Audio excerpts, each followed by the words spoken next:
maka pahalanya diberikan setiap satu huruf 50 kebajikan. Yang kedua, yang ketiga. Waman qara'ahu fi ghairi shalah wa huwa ala wudu'in. Barang siapa yang membacanya di luar salat tetapi dia pakai air wudu. Selesai salat, kita masih punya air wudu, kita duduk kiblat, kita baca Quran. Maka pahalanya fakhamsu wa isyruna hasanah, 25 kebajikan.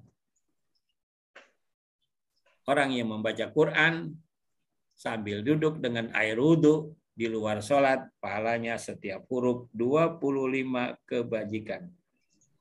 Yang keempat, waman qara'ahu ala ghairi wudu'in, barang siapa yang membaca Quran tanpa air wudu, memang tidak punya air wudu, tapi dia baca Al-Quran dengan cara hafalan, fa asyru hasanat, maka pahalanya setiap satu huruf diberikan 10 hasanat, 10 kebajikan. Jadi 10 kebajikan ketika kita membaca Quran tanpa air wudu, artinya bukan kita pegang mushafnya, kita dengan hafalan.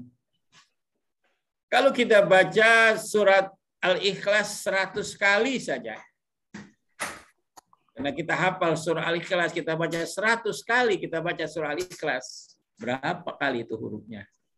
Walaupun kita tanpa air wudu, kali 10, kali 10, kali 10, ya Allah. Kenapa kita belum gemar? Kenapa kita belum begitu belum begitu semangat membaca Quran? Padahal kita mengakui Al-Quran adalah kitab kita. Raditu billahi rabban wabil islami dinan wabil Qur'ani imaman wabi Muhammadin sallallahu alaihi wasallam nabiyyan wa rasulah. Itu kita baca. Al-Quran sebagai imam kita. Tapi kita ada di dalam membacanya sehari berapa kali kita baca? Mari saudara-saudara, pelajaran ini mengingatkan kepada kita semua, yang laki, yang perempuan, yang tua, yang muda. Siapa orang yang lebih banyak baca Quran, dialah yang paling mulia di sisi Allah Subhanahu wa taala. Kenapa kita lebih cinta HP daripada Al-Quran? Bangun tidur kita baca, mau tidur kita baca, kemana-mana kita bawa.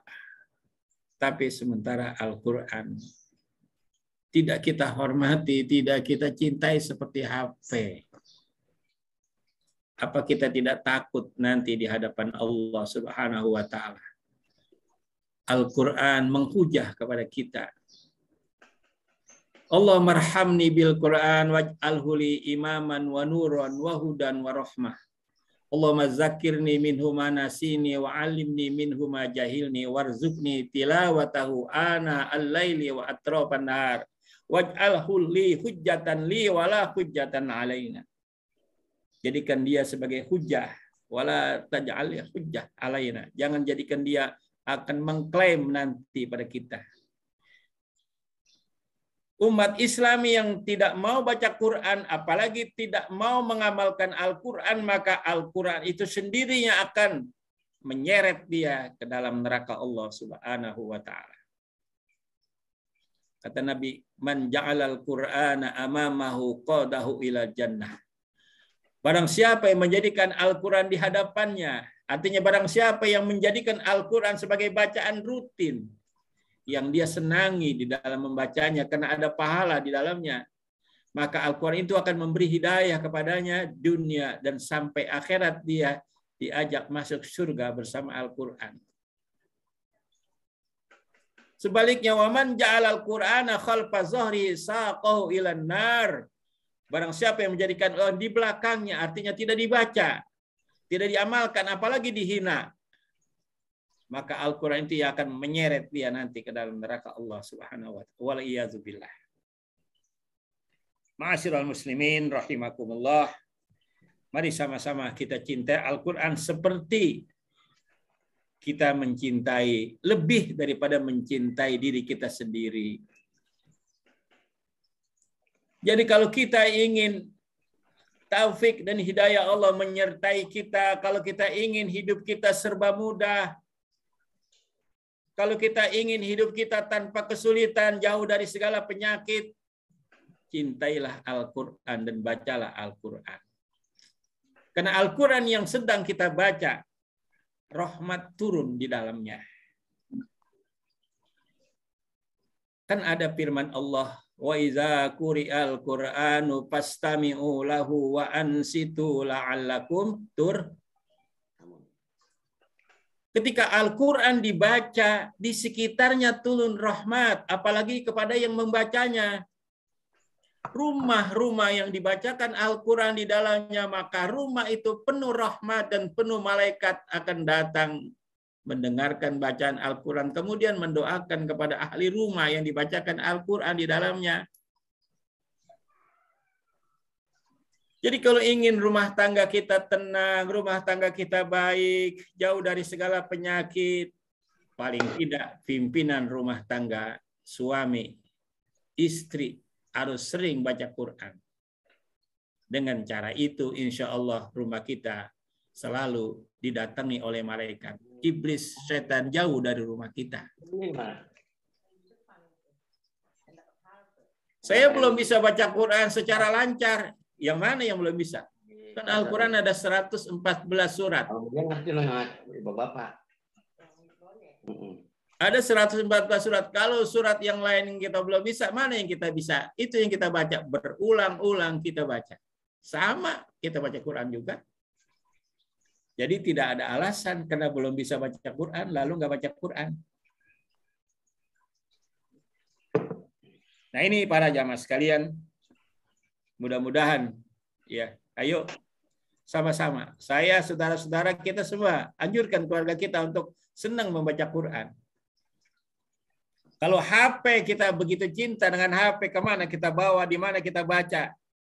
Tapi kalau sementara Al-Quran kita tidak baca, kita khawatir saudara nanti Al-Quran akan menghujat kita, mengklaim kita. Na'udzubillah min dzalik.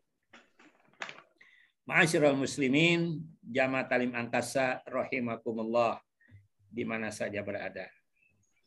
Ayo saya ulangi lagi. Barang siapa yang membaca Al-Quran di dalam sholat. Jadi setelah Fatihah dia baca suratnya agak panjang yang mana dihafal atau satu ayat berulang-ulang, diulang lagi, maka baginya diberikan pahala per satu huruf 100 kebajikan. Barang siapa yang membaca Al-Quran di dalam sholat, sedangkan sholatnya sambil duduk, maka setiap huruf yang dia bacanya diberi 50 kebajikan.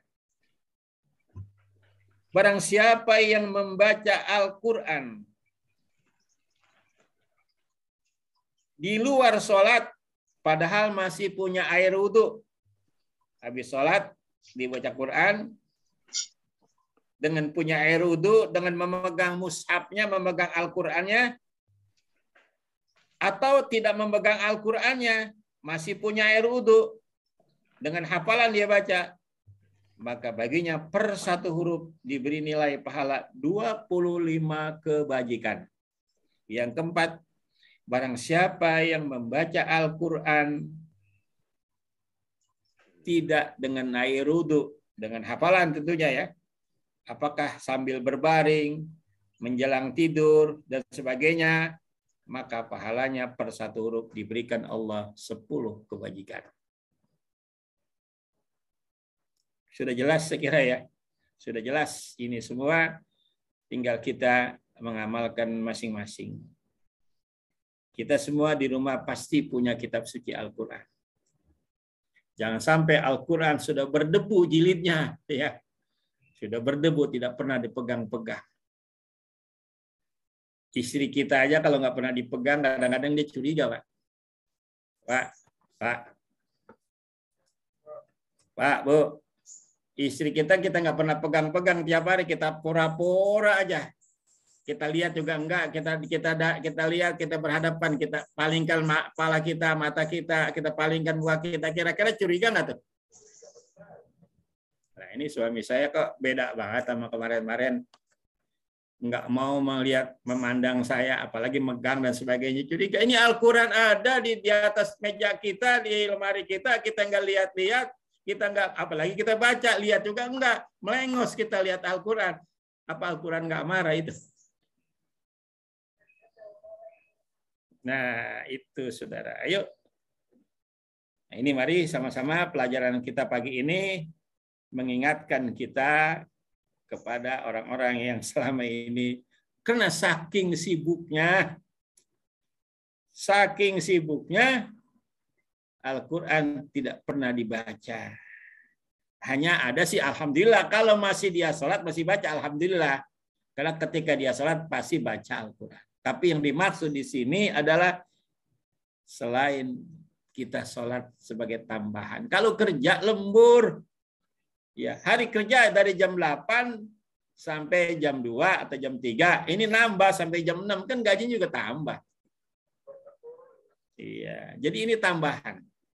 Jadi justru tambahan lebih besar nilainya daripada yang aslinya. Nah, ini saudara-saudara sekalian. Mari sekali lagi, mudah-mudahan pelajaran ini mengingatkan kepada kita, bukan nyindir, tahu aja guru nih saya udah lama nggak baca Quran, bukan nyindir, enggak nyindir. Mengingatkan kembali, watawassaw bil haqqi watawassaw bisabr, saling memberi tausiah, saling memberi wasiat dan mengingatkan antara kita dengan yang lainnya. Al-Quran dibaca bipahmin au bi ghairi pahmin dapat pahala. Baik kita paham atau kita tidak paham, tetap ada pahalanya. Itu hebatnya Al-Quran. Dan tetap memberi rahmat kepada kita. Apalagi kita baca dan kita pahami. Apa yang kita bisa kita baca terjemahannya dulu, nanti kita pahaminya belajar melalui guru. Kalau kita belum paham, kita tanya, apa maksudnya? Sebab memang kalau sekedar mengetahui terjemahnya gampang. Tapi ada ayat-ayat yang mesti dipahami betul oleh ada sandaran guru yang memberi pemahaman. Ada. Di sini saudara-saudara. Jadi mari baik kita paham atau kita tidak paham, baca aja dulu, dia akan beri rahmat. Makanya jamaah Imam Syafi'i membolehkan membaca Al-Quran di atas pemakaman. Jadi dulu, kalau orang-orang dulu Pak, makam itu kan makam keluarga. Makam keluarga, ketika dimakamkan saudaranya atau keluarganya di makam keluarga, itu biasanya dibikin tenda di situ, dibikin ini, nah di situ baca Qur'annya. Karena diharapkan setiap Al-Quran yang dibaca akan turun rahmat, sedangkan ada jenazah di bawahnya. Dikubur. Maka mudah-mudahan diharapkan dengan Al-Quran yang dibaca, maka ahli jenazah mendapatkan rahmat dari suara Al-Quran dibaca. Ayatnya, wa iza quri'al Qur'anu fastami'u lahu wa ansitu la'allakum turhamun. Makanya Imam Syafi'i dan para jamaah Imam Syafi'i membolehkan membaca Al-Quran di atas pemakaman. Kalau tidak mengganggu yang lain. Gitu. Apalagi Al-Quran dibaca di rumah. Yang di rumah itu beberapa penghuni. Ada anak, ada istri, ada siapa lagi, ada kalau ada cucunya, ada pembantu dan sebagainya. Maka isi rumah itu mendapatkan rahmat bersamaan ketika Al-Quran dibaca di dalamnya. Itu pemahaman yang pertama. Pemahaman yang kedua, yang dimaksud rumah itu apa? Ya rumah kita. Tapi pemahaman yang kedua yang dimaksud rumah adalah diri kita. Kalau diri kita dijadikan seumpama rumah, maka Al-Quran yang dibaca oleh kita sendiri, oleh lisan kita sendiri, diterima oleh hati kita sendiri, maka diri kita mendapat rahmat dari Allah. Diri kita akan mendapat bimbingan, hidayah, dan taufik dari Allah Subhanahu wa Ta'ala. Maka siapa orang yang rajin baca Quran, pasti hidupnya akan tenang. Nggak pernah galau. Kalaupun dia mendapatkan kesulitan, kemudahan akan datang menyusul dari kesulitan itu. Kalaupun dia ada sedikit sakit, maka akan mudah sembuh penyakitnya. Berkat Al-Quran, berkat mukjizat Al-Quran yang dibaca setiap hari di rumah atau oleh lisan orang yang membacanya. Bahkan saudara-saudara, ketika kita membaca Al-Quran, harus dengan suara. Jangan cuma dalam hati, dengan suara. Suara yang keluar melalui lisan kita ketika kita menyebut ha, ain, ghain, ya, ketika kita menyebut alif, a, ketika ba, saat itu lisan kita sedang bertarafi, kalau bahasa tarafi, bahasa kedokteran. Hingga dapat menggerakkan saraf-saraf ke seluruh tubuh kita. Karena lisan kita ini adalah inti daripada kehidupan kita. Kalau ini di dalam hati kita, yang di luar lisan kita. Pernah seorang diceritakan dalam satu kitab, Luqmanul Hakim memerintahkan anaknya, coba ambilkan saya sepotong daging yang paling enak pada seekor kambing. Diambil bukan hatinya yang diambil, lisannya, lidahnya. Coba ambil lagi yang paling tidak enak di daging kambing. Yang diambil lisannya lagi. Kok lisannya? Karena inilah, lisan inilah, kambing inilah adanya di lisan. Artinya manusia, baik buruknya ada di lisan, saudara-saudara. Itu yang dapat kita lihat. Adapun yang tersembunyi adalah di dalam hatinya. Jadi kalau lisan kita banyak melantunkan Al-Quran, kalau lisan kita banyak melantunkan zikir, kalau lisan kita banyak berucap yang baik, maka kebaikan itu akan mengalir ke dalam diri kita dan jiwa kita, ke dalam hati kita. Tapi sebaliknya kalau lisan kita selalu berbicara yang jelek, mencaci maki orang, gibah, menamimah kepada orang lain, nyumpah kepada orang lain sebagainya, maka itu berarti diri kita adalah orang-orang yang jahat, orang yang tidak baik.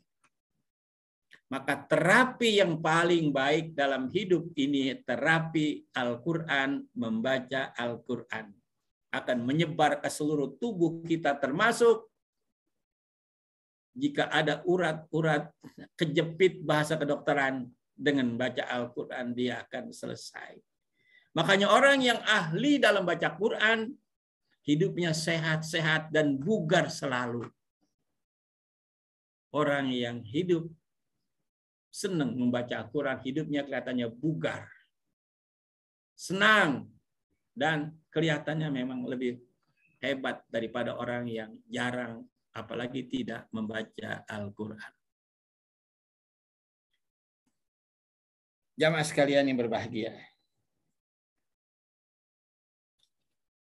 Para sahabat dulu memberikan contoh. Ada sahabat yang setiap hari, setiap minggu 2 kali hatam. Ada yang 1 minggu 1 kali hatam. Ada yang 1 bulan 1 kali hatam. Masing-masing berlomba. Kalau kita kira-kira udah setahun ini dari bulan puasa kemarin udah berapa kali hatam? Berapa kali hatam, Pak?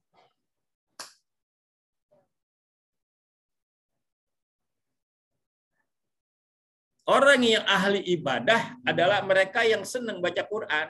Habis sholat 5 waktu. Kalau setiap habis sholat 5 waktu kita baca 2 juz, berarti 5 kali 3, 15. 3 hari kita hatam. Kalau dibaca, kalau enggak, bertahun-tahun juga enggak. Kita belum mampu, ukurannya itu ukuran para sahabat dulu. Ya. Sahabat-sahabat Nabi dulu. Para orang-orang yang memang kita belum terbiasa. Coba kita sebulan sekali. Oh, sebulan sekali kita belum hafal. 3 bulan sekali kayak baru kita hatam. Atau 6 bulan sekali atau setahun sekali. Jangan sampai bertahun-tahun berumur kita ketika ditanya nanti oleh malaikat berapa kali hatam kamu Al-Quran selama hidup kamu. Belum pernah tuh malaikat, ya Allah, Muslim, mengaku beriman, ya mengaku cinta kepada Al-Quran, tapi belum pernah hatam itu Al-Quran. Saya belum bisa malaikat, karena saya belum bisa baca Quran. Saya sudah berusaha, karena memang saya merasa sendiri dari kecil saya nggak baca Quran. Udah dewasa saya baru sadar saya bisa baca Quran, nggak banyak yang saya baca. Tapi saya baca Al-Quran 3 kali surah Al-Ikhlas. Kan kata Nabi, Al-Ikhlas sulusul Quran, ta'dilu sulusul Quran. Surah Al-Ikhlas itu sepertiga Al-Quran. Saya baca 3 kali hatam. Nah, itu alasan buat mereka yang memang belum pandai baca Quran, baca surah Al-Ikhlas 3 kali sudah hatam, apalagi dia bacanya sambil menjelang tidur, apa habis sholat 5 waktu. Itu yang paling gampang, saudara-saudara, yang pahalanya menyamai setara Al-Quran adalah surah Al-Ikhlas. Habis sholat 5 waktu kita baca 100 kali, itu paling 15 menit, Pak. Surah Al-Ikhlas 15 kali nggak sampai, 100 kali nggak sampai 15 menit, nggak sampai. Luangkan waktu kita. Yang di mobil sambil naik mobil, sambil bawa mobil bisa baca surah Al-Ikhlas. Yang naik busway bisa baca surah Al-Ikhlas, bisa. Karena itu semuanya hafal. Kenapa tidak? Jadi supaya kita nanti tidak termasuk orang-orang yang tidak pernah hatam Al-Quran, bacalah surah Al-Ikhlas. Dengan cara itu kita termasuk orang yang sering hatam Al-Quran. Allah Maha mengetahui dan Allah Maha mengetahui kemampuan kita masing-masing. La yukallifullahu nafsan illa wus'aha. Allah tidak memaksa seorang kecuali dengan kemampuannya. Kalau saya ceritakan dari para sahabat, ada yang seminggu 2 kali, seminggu sekali, sebulan 4 kali, itu para sahabat. Dan kita mungkin tidak mampu seperti beliau-beliau, tapi itu sekedar contoh yang diberikan di dalam kitab ini. Mari sama-sama paling tidak ada semangat baru untuk kita punya kemauan kuat untuk bisa membaca Al-Quran setiap hari. Demikian, mudah-mudahan bermanfaat. Wassalamualaikum warahmatullahi wabarakatuh.